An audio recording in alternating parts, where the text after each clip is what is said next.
नमस्ते सिलीगुड़ी। हाँ जी, आज से हम ये कार्यक्रम शुरू करने जा रहे हैं, नमस्ते सिलीगुड़ी। और इस कार्यक्रम का मकसद हमारा यह है कि हम इस कार्यक्रम के माध्यम से आप सभी को, आम जनता को, या फिर समाज सेवी जो लोग हैं उन्हें, या फिर प्रशासनिक लोग हैं उन्हें इस कार्यक्रम में आमंत्रित करें और उसके माध्यम से हम आपके सामने कुछ सुझाव रखना चाहते हैं कि कैसे हम सिलीगुड़ी को जाम मुक्त करें, कैसे हम सिलीगुड़ी को और सौंदर्यीकरण कर पाएं, कैसे हम सिलीगुड़ी को और विकसित शहर के रूप में प्रतिष्ठित कर पाएं। तो ऐसे ही इस कार्यक्रम की हम शुरुआत आज, क्योंकि आज पहली तारीख है और पहली तारीख से ही हम शुरुआत करने जा रहे हैं इस कार्यक्रम में। और इस कार्यक्रम के हमारे प्रायोजक हैं अमृत भोग आटा, जो कि हर वक्त शहर के विकास के लिए जो भी लोग उनके पास जाते हैं या जो भी कार्यक्रम ऐसे होते हैं उनमें उनका सपोर्ट रहता है।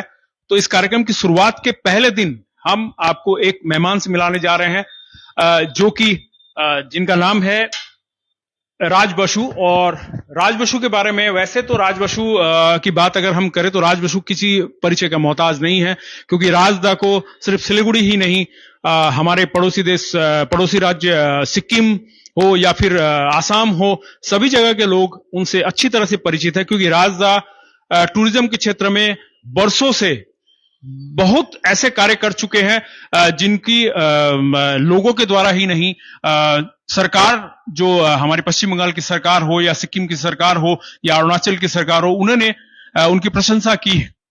तो राज बसु के बारे में बता दूं, फिलहाल ये जो पोस्ट होल्ड कर रहे हैं उसमें है चेयरमैन है eco tourism of West Bengal government, adviser के रूप में है अरुणाचल एंड सिक्किम टूरिज्म के, और रिसोर्स पर्सन है G20 यूनेस्को वर्ल्ड हेरिटेज के।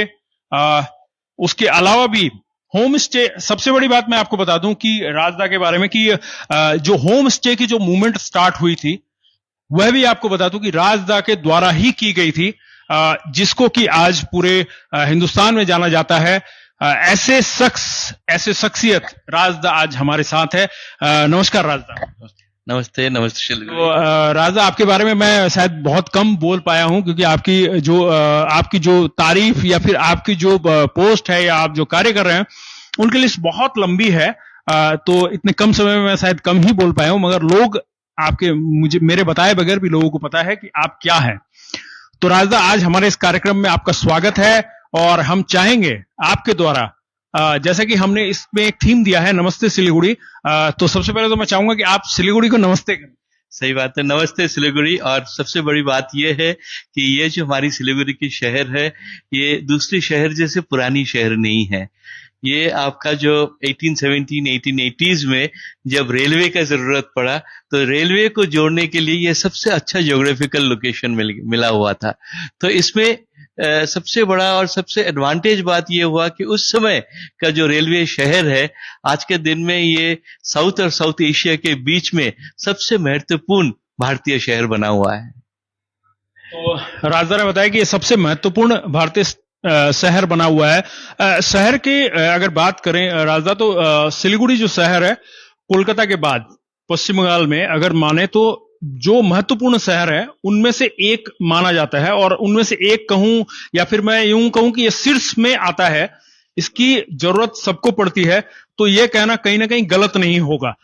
तो हाँ, आपने जैसे बताया ना, अगर कलकत्ता जो है, अगर हमारी वो पॉलिटिकल कैपिटल है, कल्चरल कैपिटल है, इंडस्ट्रियल कैपिटल है, तो सिलीगुड़ी जो है वो पश्चिम बंगाल के लिए ये टी की कैपिटल है, टूरिज्म की कैपिटल है और ट्रांजिट ट्रेड की कैपिटल है। तो ये कुछ कम महत्व नहीं है। हमारी जो पॉपुलेशन है, हमारी जो एरिया है, उस हिसाब से हम लोग जिस पोजीशन में है, आज हम ये बता सकते हैं कि हमारी पूरी उत्तर पूर्व भारत में हम लोग एक सबसे one of the best cities में से माना जाता है from the geographical location point of view. जब ये शहर आफ्टर पार्टीशन, मतलब जब पार्टीशन हुई थी, भारत जब अलग हो गई, उसके बाद हम जानते हैं कि ईस्ट पाकिस्तान बनी, तो उस समय में जो हुआ कि सिलीगुड़ी को हम लोग एक डिसएडवांटेज मानने लगे। हमने सोचा कि ये कोई रिफ्यूजी का शहर है और ये शहर के खास कोई उन्नति नहीं होगी, इसीलिए शुरुआत में जो है वो अनऑर्गेनाइज्ड किस्म का एक उन्नति हुआ था। लेकिन धीरे धीरे करके टाइम के साथ साथ में जब बांग्लादेश वॉर हुआ, उसके बाद जो चाइनीज एग्रेशन हुआ, ऐसा करके अलग अलग सिचुएशन में सिलीगुड़ी की महत्व बढ़ती गई है। और आज के दिन में अगर हम लोग देखते हैं तो ये टी ट्रेड एंड टूरिज्म के नाम से एक इंडिया का एक नंबर शहर भी कहा जा सकता है। एक नंबर शहर कहा जा सकता है नहीं, मुझे लगता है। मगर क्या आपको लगता है कि इस शहर को और विकसित होने की आवश्यकता है? जैसे अगर मैं बात करूं कुछ पहलुओं पर, यहां हजारों लाखों की संख्या में टूरिस्ट आते हैं और यही ट्रांजिट पॉइंट होता है। यहां से टूरिस्ट फिर अपनी जो मंजिल है उस पर जाते हैं। लाइक सिक्किम के लिए अगर बात करें तो यहीं से होके जाना पड़ता है। पहाड़ों में अगर जाएं, दार्जिलिंग, करसियोंग, कालिम्पोंग, कहीं भी जाना है, मिरिक जाना है, तो यहीं से होके जाना है। अगर बहुतेरे हालात में ये भी देखा जाता है कि नेपाल के लिए भी लोग यही इसी रास्ते को यूज करते हैं। तो ऐसी हालात में आपको लगता है कि जो टूरिस्ट आ रहे हैं उनके लिए क्या क्या सुविधाएं और विकसित की जा सकती हैं? जैसे टैक्सी, जैसे सड़कें, जिस तरह से होटल्स, या फिर अगर सबसे महत्वपूर्ण बात कहूं कि हमारे आसपास के इलाके में टूरिज्म काफी डेवलप हुआ है, लेकिन सिलीगुड़ी के जो टूरिज्म अट्रैक्शन है वो मुझे लगता है कहीं ना कहीं उसमें कमी है। तो क्या आपको लगता है कि सिलीगुड़ी में भी इस तरह की टूरिज्म स्पॉट या फिर इस तरह की यातायात सुविधाएं या इस तरह की अन्य जो सुविधाएं जो मेट्रो सिटीज में या टूरिज्म स्पॉट पे होती है या उसके ट्रांजिट पॉइंट पे होती है, वैसी होने की आवश्यकता है या कैसे बनाई जा सकती है वो?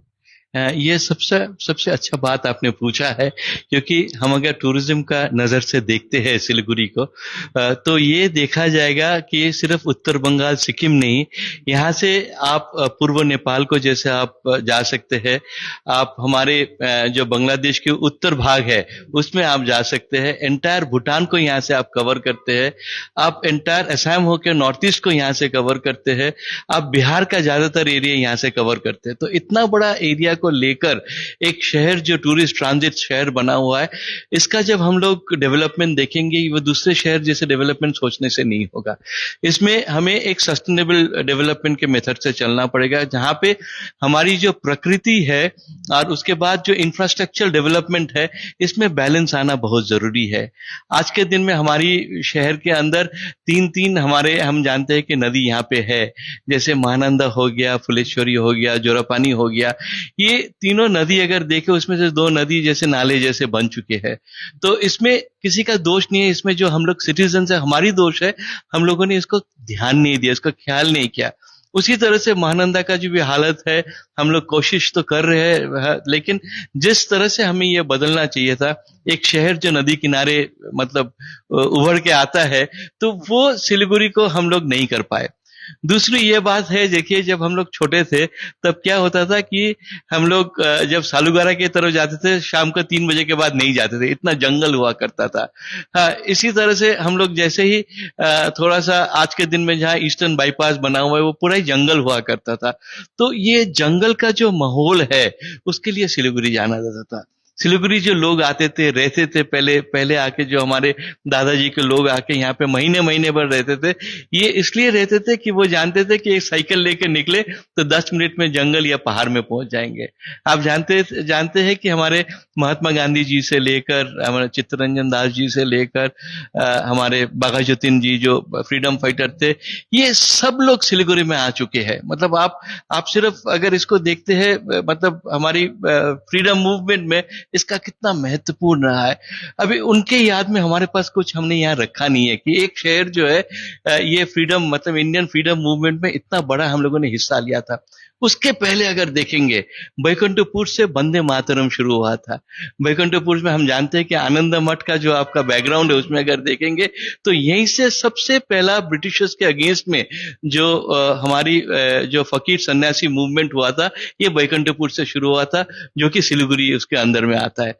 तो इतने महत्वपूर्ण शहर आज के दिन में भी ये एक यूनेस्को वर्ल्ड हेरिटेज साइट है, जहां से कि आपका दार्जिलिंग हिमालयन रेलवे का हम लोग बोल सकते हैं कि इसका वूम्ब है, जो सिलीगुड़ी टाउन स्टेशन है, इससे दार्जिलिंग हिमालयन रेलवे शुरू हुआ था, ये एक वूम्ब है। तो ये यूनेस्को वर्ल्ड हेरिटेज एक शहर है।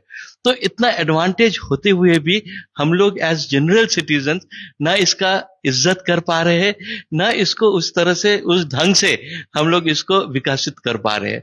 तो अभी ये जरूरी है कि हमारे यहाँ पे जो मतलब सिटीजन्स बोलते हैं, सिलीगुड़ी सिटीजन्स जो है, उनको जागरूक होना बहुत जरूरी है। हर घर में, हर क्लब में, हर स्कूल में और हर चौक में, हाँ, हम लोग ये हेरिटेज को लेकर चर्चा करें और उसको लेकर काम करें। तभी जाके ये शहर जो है, ये सिर्फ एक टूरिज्म ट्रांजिट शहर नहीं, हाँ, ये एक मतलब सस्टेनेबल टूरिज्म के लिए, एक हेरिटेज की तरफ से, धरोहर की तरफ से इतना इम्पोर्टेंट शहर शायद ही कहीं पे मिल सकता है। तो इसीलिए अभी ये जरूरी हो गया है।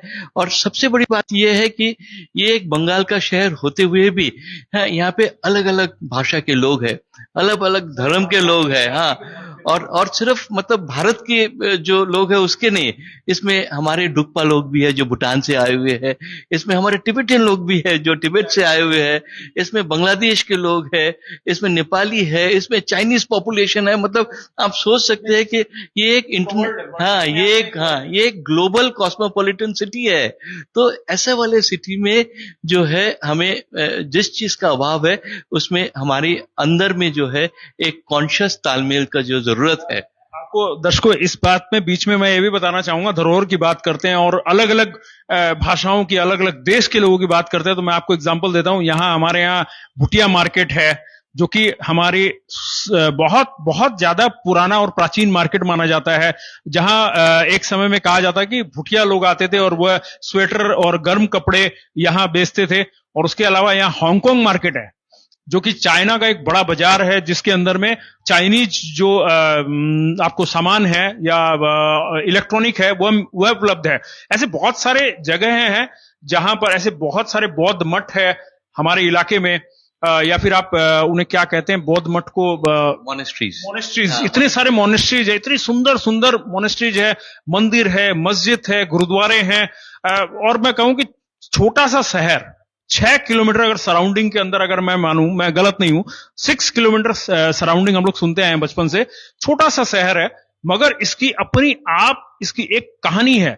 और जो राजदा ने कहा कि एक समय में इस पूरे इलाके को बैकुंठपुर का जंगल के रूप में ही माना जाता था। और इसके सौंदर्य जो हमने जो बचपन में देखा था, यहाँ सड़कों पर बर्दवान रोड में देखे या सिवक रोड में देखे, यहाँ पेड़ों की जो तादाद थी वह भरपूर थी। और गर्मी आज के दौर में, अगर आज की हम बात करें, आज का जो टेम्परेचर है, शायद मैं आपको कहता हूं कि रिकॉर्ड होगा कि ऐसा टेम्परेचर सिलीगुड़ी ने कभी नहीं देखा होगा। और इसका कारण भी कहीं ना कहीं यह जो प्रकृति के साथ जो खिलवाड़ हो रहा है, आज पेड़ों की तुलना में हम कंक्रीट के जंगल को तब्दील कर रहे हैं। आज अगर इस सेवक रोड में हम बात करें, आज हम 2.5 माइल में बैठे हैं, तो यहां पर कंक्रीट के जंगल उगते नजर आ रहे हैं और हर दिन कंक्रीट के जंगल उग रहे हैं। और इसमें एनजीटी ने भी बहुत सारे आदेश पारित किए हैं। हो सकता है कि उनका प्रतिफल हमें कुछ मिले, हो सकता है कि आने वाले वर्षों में यह जो वृद्धि हो रही है कंक्रीट के जंगल की, इसमें कहीं ना कहीं रोकथाम लगे। मगर हम आज बहस इस बात पर नहीं करना चाहते कि क्या नहीं होना चाहिए, हमें यह करना है कि क्या और चाहिए और क्या है, और उसको हम कैसे यूटिलाइज करें। हमारे पास जो धरोहर है, हमारे पास जो चीजें हैं, उन्हें और कैसे विकसित करें और उनका फायदा लें। और राजा, मैं आपको बताना चाहूंगा कि इस लाइव के माध्यम में, ये लाइव सेशन है और हमारे जो दर्शक हैं वह सिर्फ सिलीगुड़ी के नहीं है, इसलिए हमने नमस्ते सिलीगुड़ी रखा है कि जब भी आप आए तो आप सिलीगुड़ी में नमस्ते सिलीगुड़ी जरूर कहें। ये वर्ड आपको मैं बताता हूं कि जब भी आप ये नमस्ते सिलीगुड़ी करेंगे, आपको सिलीगुड़ी की गौरव जो विषय है, जो पुराना, जो प्राचीनतम जो इतिहास है, वो आपको पता चलेगा, लोग आपको बताएंगे। तो इसको काफी लोग देख रहे हैं, कलकत्ता के लोग भी देख रहे हैं। तो जो हम बात कर रहे थे एक्चुअल कि हम कैसे इस टूरिस्ट जो प्लेस है इसको और कैसे विकसित कर सकते हैं, इसमें अगर सबसे पहले मैं पॉइंट की बात करूं कि जो टूरिस्ट अट्रैक्शन पॉइंट है वो क्या डेवलप किए जा सकते हैं। सबसे पहले ये बताए कि आपने जो बताया कि सिलीगुड़ी के पास में देखिए 2 बड़े बड़े जो एक्सटेंशंस बने हैं, एक है सालूगारा। अगर सालूगारा में जाएंगे तो आपको लगेगा कि आप मिनी तिब्बत में पहुंच गए हैं।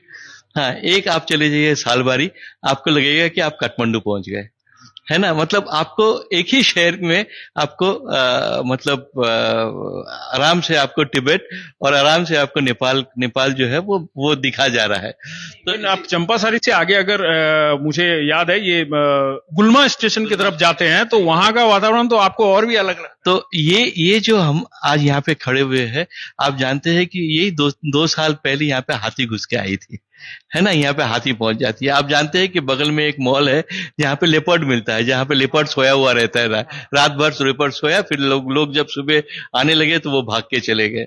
मतलब ये शहर के आसपास आज के दिन में भी ये एक मिसिंग ट्रैक है, जो हमारी एलिफेंट माइग्रेशन की, हमारे एनिमल्स के लिए ये एक ट्रैक रह चुका है। तो ये चीज को जो है, ये चीज को हमें मतलब रिस्पेक्ट करना चाहिए। हम जो यहाँ रहते हैं, ये रिस्पेक्ट करना चाहिए। जो काम हम लोग अभी ट्राई कर रहे हैं, बैकुंठपुर के जितने भी फॉरेस्ट अभी खाली लैंड पड़े हुए हैं, वहां पे हम लोगों ने प्लांटेशन शुरू किया, जैसे स्मृति वन बोल के हमने शुरू किया है। आप जानते हैं बगल में ही ये यहाँ पे जो छोटा सा एक नदी है, वो नदी के बगल में हमने बैकुंठपुर का एक जो एबंडेंट लैंड था, फॉरेस्ट डिपार्टमेंट के साथ में, वहां पे करीब 4000 पेड़ हम लोगों ने लगाया है और उसका नाम दिया आनंद मठ स्मृति वन।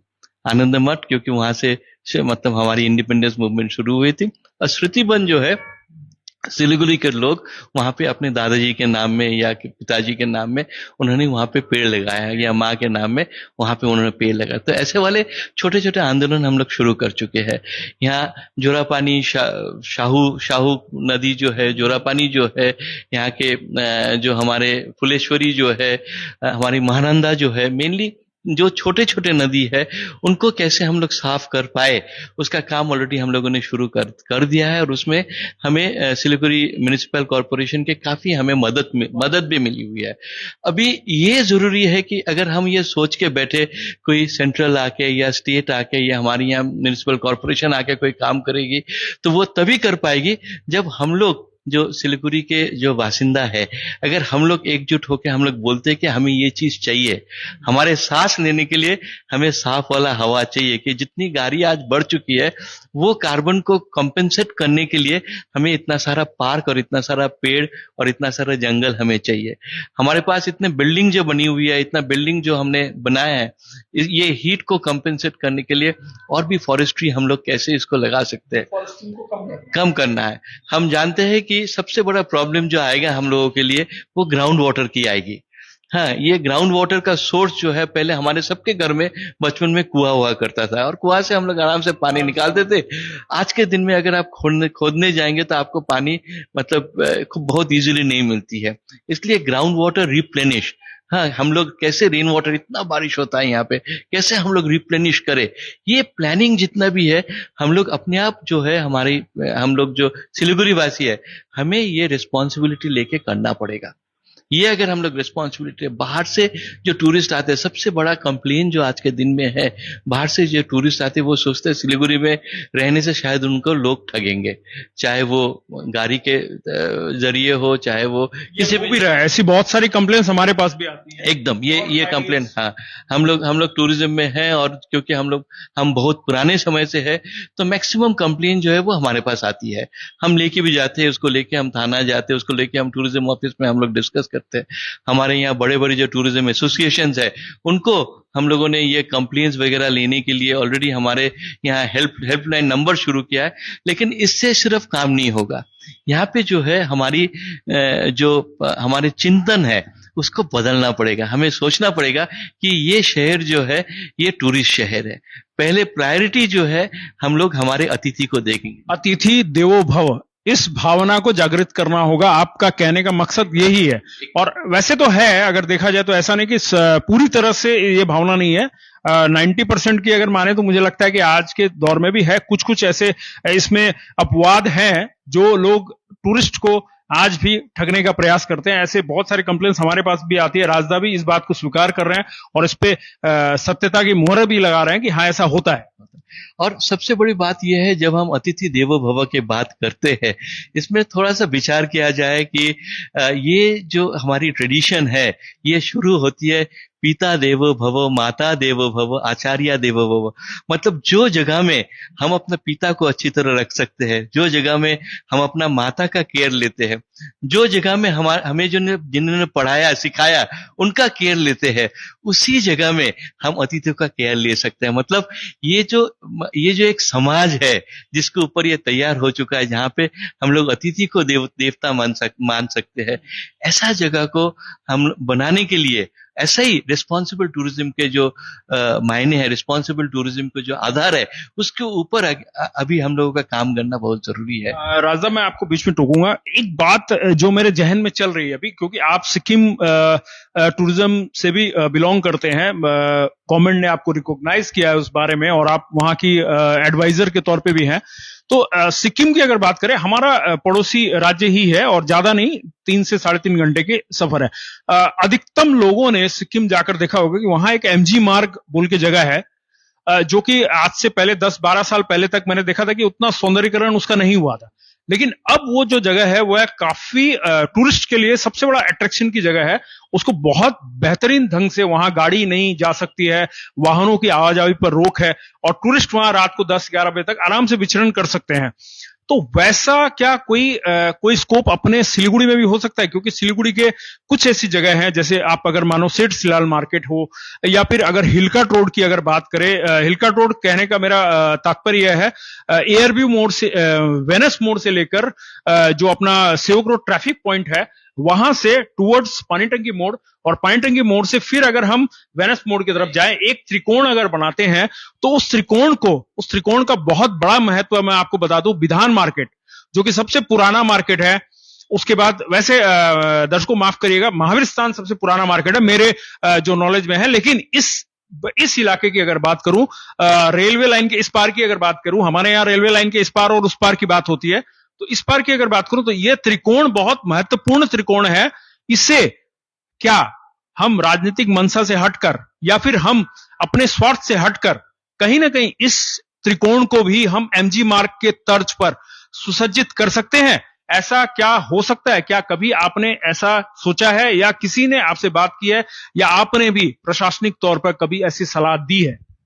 सही बात है, ये बहुत अच्छा क्वेश्चन आपने किया है। आप जानते हैं कि क्योंकि आप भी सिक्किम में काफी टाइम तक थे, तो हम लोग जब गैंगटॉक में, हमें पता है जब गैंगटॉक में फर्स्ट एमजी मार्ग में हमारे उस समय के जो मुख्यमंत्री जी है, उन्होंने जब ये प्रपोजल लेके आया था, तब किसी ने नहीं माना था, बोला नहीं यहाँ गाड़ी बंद हो जाएगा तो हमारी बिजनेस बंद हो जाएगी।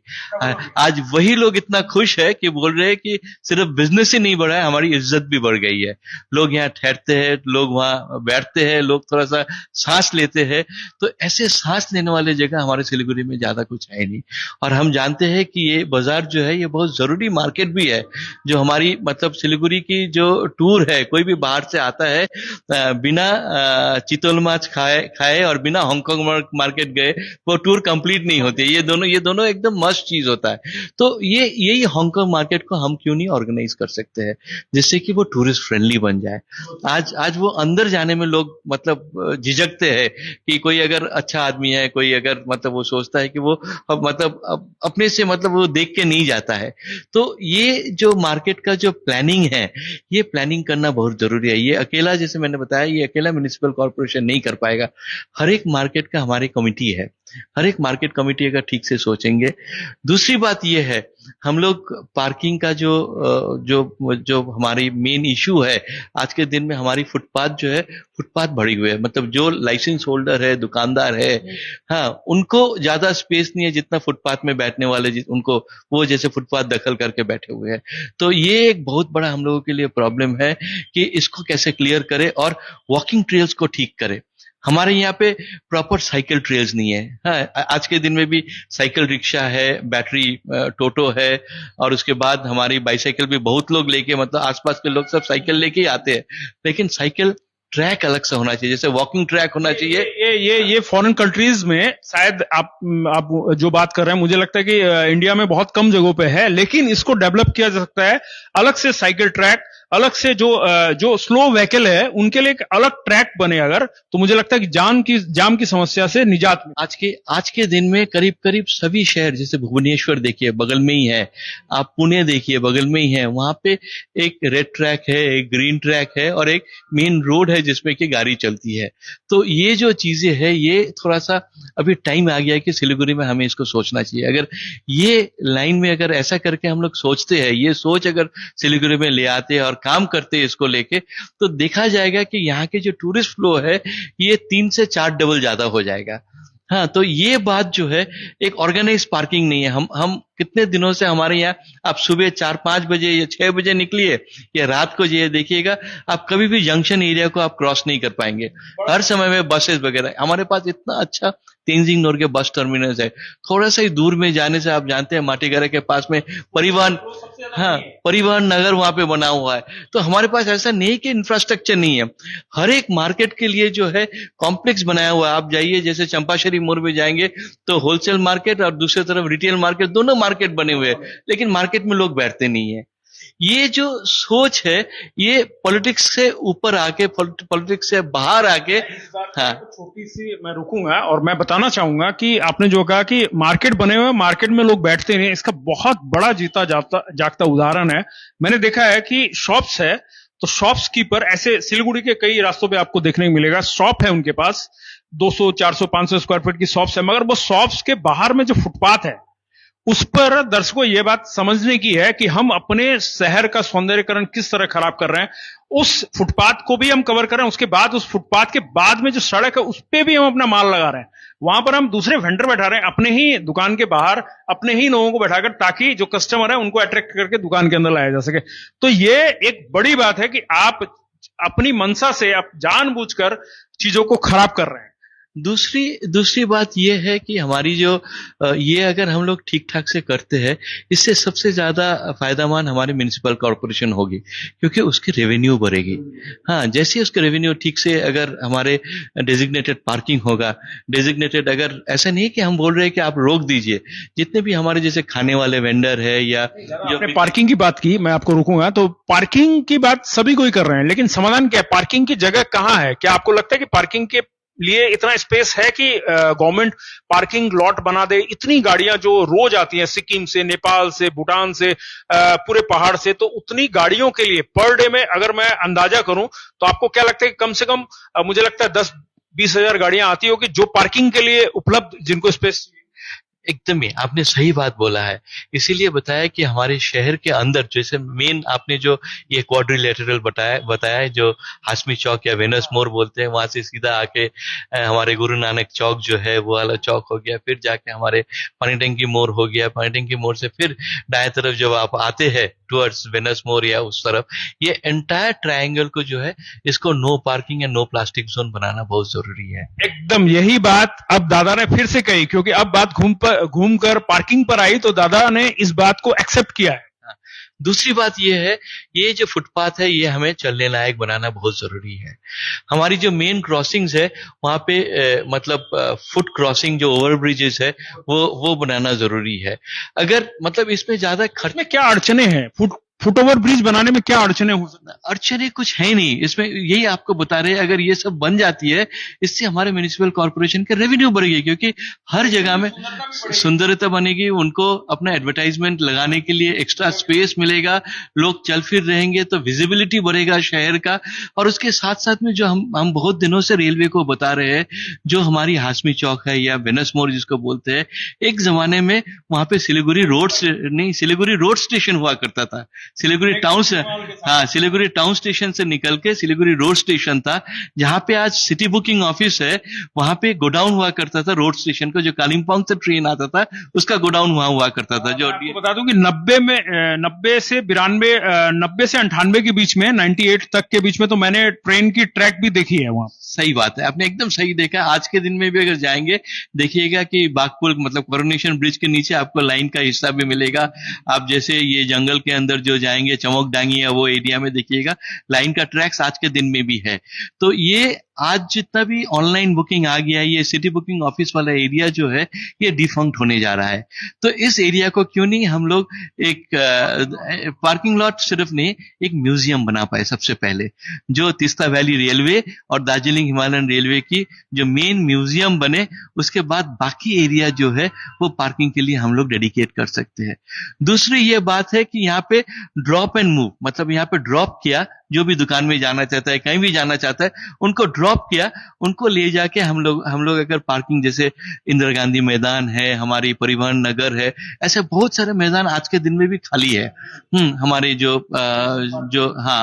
हमारी जो एनजीपी के तरफ जो हमारा मेन जो वहां पे हमारी जो ऑफिस के ऑपोजिट में, जो डीआरएम ऑफिस के एडीआरएम ऑफिस के ऑपोजिट में जो वहां का क्लब है, क्लब के पीछे जो बड़ा सा जो माठ है, मैदान है, क्योंकि आज के दिन में जैसे पहले हमारे यहाँ पे स्पोर्ट्स कॉम्प्लेक्सेस हुआ करता था, लोग जाके फील्ड में खेलते थे, आजकल ये खेलने का जो चीज है ये बहुत ऑर्गेनाइज्ड हो गया है।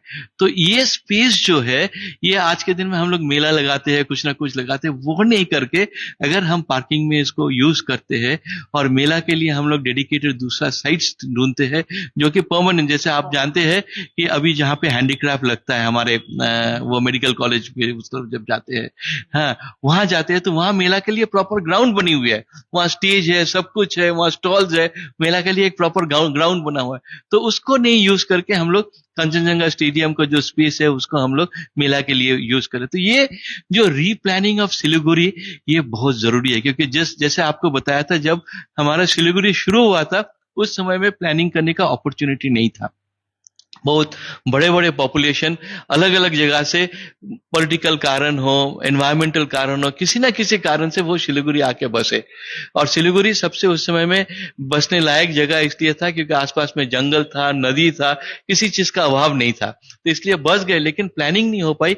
आज टाइम आया है जब हम लोग सिलीगुड़ी के लोग बैठ के इसको प्लानिंग करके हमें जरूर इसका आगे बढ़ाना चाहिए। हमें सिलीगुड़ी के पास जो नहीं है वो हम लोग साल में एक कार्निवल नहीं करते, जैसे आप देखते हैं ना गोवा कार्निवल, ये कार्निवल, कोई भी टूरिस्ट शहर में कार्निवल होता है। अगर हम लोग साल में 2 कार्निवल करते तो सिलीगुड़ी के लोग शायद ये शहर को और भी टूरिस्ट फ्रेंडली बनाने के लिए कोशिश करते, क्योंकि हाँ मतलब हमारी भविष्य जो है, हमारी जो सिलीगुड़ी के भविष्य है वो पर्यटन में है। हम लोग माने नहीं माने ये पर्यटन में है। अगर ये पर्यटकीय शहर की तरफ से उसी तरह से अगर इसको डेवलप करते हैं, वर्ल्ड हेरिटेज का शहर जैसे हम लोग इसको डेवलप करते हैं, तभी जाके ये शहर का महत्व जो है वो वर्ल्ड के पास पहुंचेगी और यहाँ पे और भी लोग आएंगे। क्योंकि सिलीगुड़ी में सिर्फ हम लोग जो लेजर टूरिज्म बोलते हैं वो टूरिस्ट नहीं है, सिलीगुड़ी में मेडिकल टूरिस्ट है, सिलीगुड़ी में एजुकेशन टूरिस्ट है, सिलीगुड़ी में बिजनेस टूरिस्ट है, इतने तरह का टूरिस्ट की साल भर में, अगर जैसे आप बता रहे थे सिलीगुड़ी में टूरिस्ट है तो नहीं है, लेकिन देखिए बिजनेस टूरिस्ट, मेडिकल टूरिस्ट और एजुकेशन टूरिस्ट के लिए इतना होटल सब ज्यादातर पैक्ड रहता है। कोई भी सिलीगुड़ी का होटल 90% से कम उसका ऑक्यूपेंसी नहीं होता है साल भर में। हाँ, और बड़े से बड़े होटल और छोटे से छोटे होटल भी यहाँ पे है, मतलब सब यहाँ पे ये शहर में जो है सब एकोमोडेट कर सकते हैं। यहाँ का खाना भी वैसे ही है, यहाँ पे किस्म किस्म का जो खाना मिलता है आपको, यहाँ नेपाली खाना मिलेगा, बिहारी खाना मिलेगा, मारवाड़ी खाना मिलेगा, आपको यहाँ पे मतलब चाइनीज खाना मिलेगा, बंगाली खाना तो मिलेगा ही मिलेगा। तो हर तरह का खाना बहुत कम शहर है जहाँ पे इतना ज्यादा रीजनल और इंटरनेशनल फूड मिल सकता है।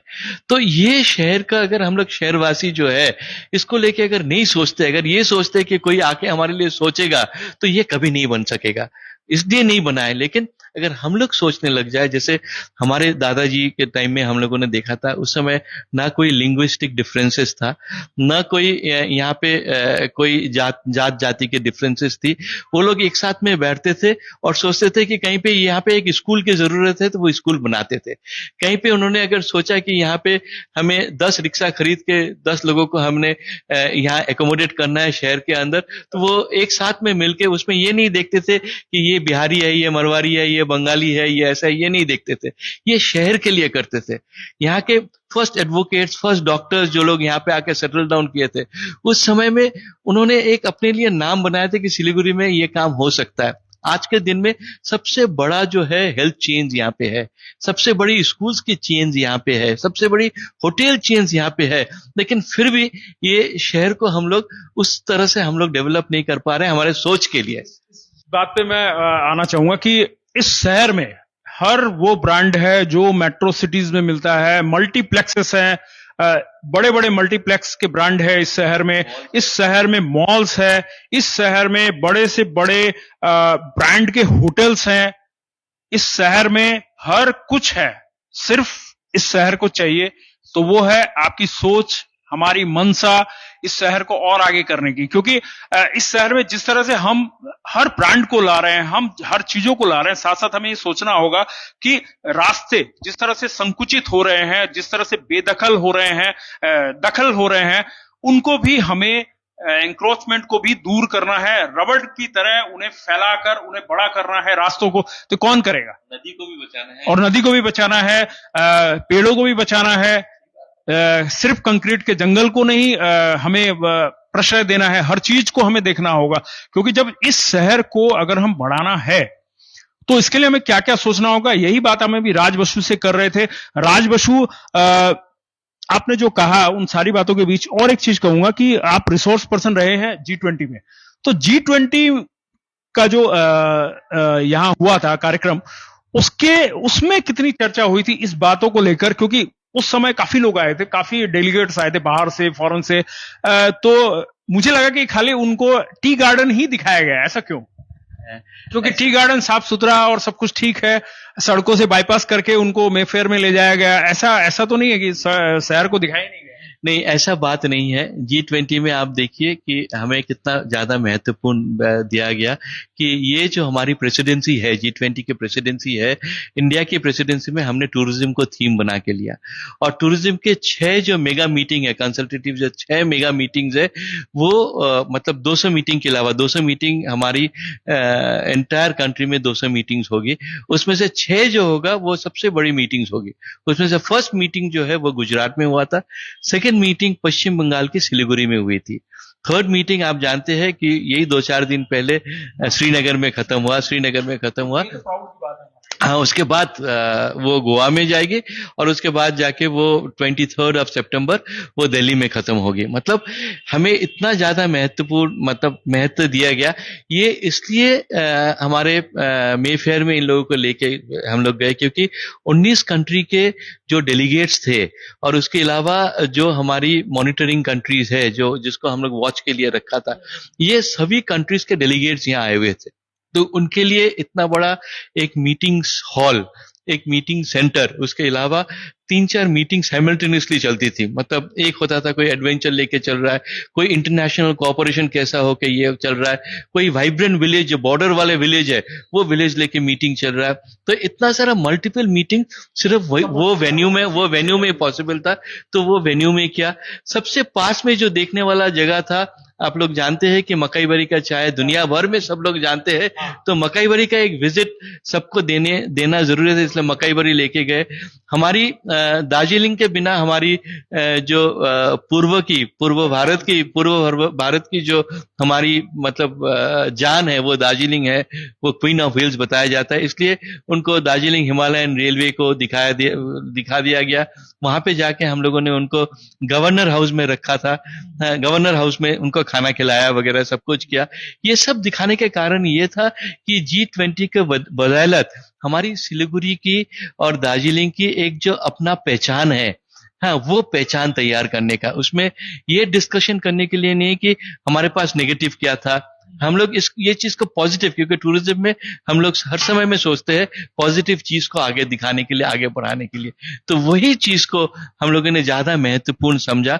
लेकिन सबसे बड़ा बात यह है कि G20 के चलते इतना सारा देश के अंदर, इतना सारा देश को सिलीगुड़ी के बारे में पता चला, जो कि हम लोग जब आज से 10 साल पहले का बात करते हैं, जब सिलीगुड़ी के लिए चिट्ठी आता था, ब्रैकेट में या असम लिखा होता था 90% केसेस में, और 10% केसेस में वहां पे बिहार लिखा हुआ था, कभी भी उसमें मतलब पश्चिम बंगाल लिखा हुआ नहीं होता था। लेकिन आज के दिन में इतना तो पहचान तैयार हो गया, क्योंकि आप जब सिलीगुड़ी आते हैं आप सोचते हैं कि आप NGP आ रहे, नहीं तो आप बगडोगरा आ रहे, आप कभी सिलीगुड़ी आ रहे ये नहीं सोचते हैं। तो ये पहचान मिलना बहुत जरूरी है कि बगडोगरा एयरपोर्ट अगर है वो सिलीगुड़ी के लिए है, क्योंकि डिफेंस पर्पस के लिए उसको हम लोग कोर्ट को IXB लिखते हैं, बगडोगरा बोलते हैं। उसी तरह से न्यू जलपाईगुड़ी जो है वो सिलीगुड़ी के लिए है, क्योंकि जब ये न्यू जलपाईगुड़ी शुरू हुआ था उसका नाम न्यू सिलीगुड़ी जंक्शन ही हुआ करता था 1968 में, लेकिन बाद में उसका नाम जल्दी से बदल दिया गया, क्योंकि ये जलपाईगुड़ी में एक डिमांड था कि ये जलपाईगुड़ी डिस्ट्रिक्ट में है तो न्यू जलपाईगुड़ी नाम होना चाहिए। तो इसी तरह से ये सब सिलीगुड़ी के लिए जो चीज बना हुआ है उसका ब्रांडिंग ठीक से नहीं हुआ था, लेकिन ये G20 के बदौलत जो हुआ ये एंटायर वर्ल्ड को ये सिलीगुड़ी बोल के जो शहर है, और ये एक टूरिज्म ट्रांजिट के लिए एशिया के लिए सबसे महत्वपूर्ण शहर है, ये चीज को हम लोग एस्टैब्लिश कर पाए। दूसरी ये जो बात है, ये G20 को जिस तरह से हमारी स्टेट गवर्नमेंट ने सपोर्ट दिया, हाँ, कि ये डेलीगेट्स जैसे यहाँ आए, ये एक्सपीरियंस करे, हमारा कल्चर को, हमारे यहाँ का कल्चर को जाने, हमारे यहाँ का फूड को जाने, ये सपोर्ट जो स्टेट गवर्नमेंट में अगर नहीं देते तो G20 को इतना सक्सेसफुल नहीं कर पाते थे।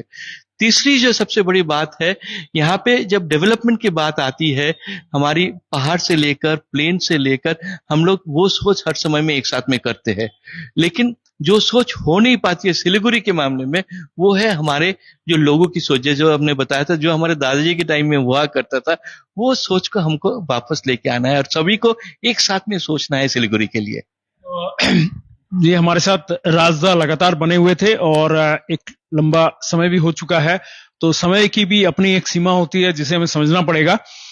मगर जो दर्शक हमारे साथ लगातार इस कार्यक्रम में बने हुए हैं, उन्हें मैं धन्यवाद देना चाहूंगा कि हमारे इस कार्यक्रम को आप जितने भी दर्शक देख रहे हो, कृपया शेयर जरूर करें, क्योंकि यह एक पॉजिटिव थीम है, नमस्ते सिलीगुड़ी, और इस कार्यक्रम में हम लगातार बने हुए रहेंगे। सोमवार से शुक्रवार तक हम कोशिश करेंगे कि हर क्षेत्र के, हर वर्ग के लोगों को लाने की, और उनसे बातें करना चाहेंगे, उनसे पूछेंगे कि उनके जहन में क्या है, कि हम सिलीगुड़ी को किस तरह से और बेहतर कर सकते हैं, सिलीगुड़ी को और कितना डेवलप कर सकते हैं।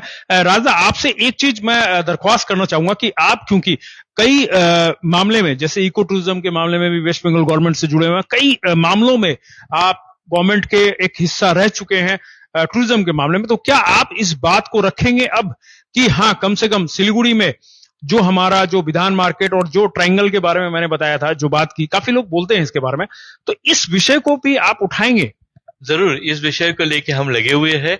और दूसरी जो है, आपको जो बताया, ये हम चाहते हैं कि ये सिलीगुड़ी कार्निवल के थ्रू में इसको सक्सेस लेके आए। ठीक है, तो राजदा ने हमें आश्वासन दिया है कि राजदा इस बारे में बात करेंगे। और राजदा, आप कोई संदेश देना चाहेंगे नमस्ते सिलीगुड़ी के माध्यम से हमारे सिलीगुड़ी वासियों को और सिलीगुड़ी आने वाले लोगों को, जो टूरिस्ट सिलीगुड़ी में आते हैं, उन्हें अगर देना चाहते हो तो आप लाइव हैं, आप दे सकते।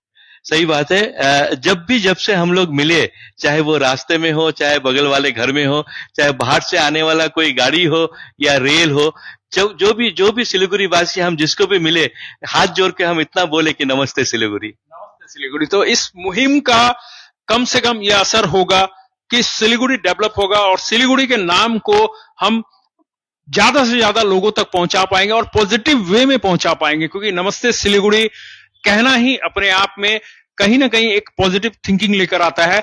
तो हम आज इस कार्यक्रम का विराम करते हैं और फिर कल हम किसी और अतिथि के साथ आपके साथ आएंगे, रूबरू होंगे और आपसे करेंगे बातचीत और आपको बताएंगे कि हमारे अतिथि क्या सोचते हैं सिलीगुड़ी को और डेवलप करने के बारे में। तो आप यूं ही हमारे साथ प्यार बनाए रखिए और देखते रहिए हर समय खबर समय।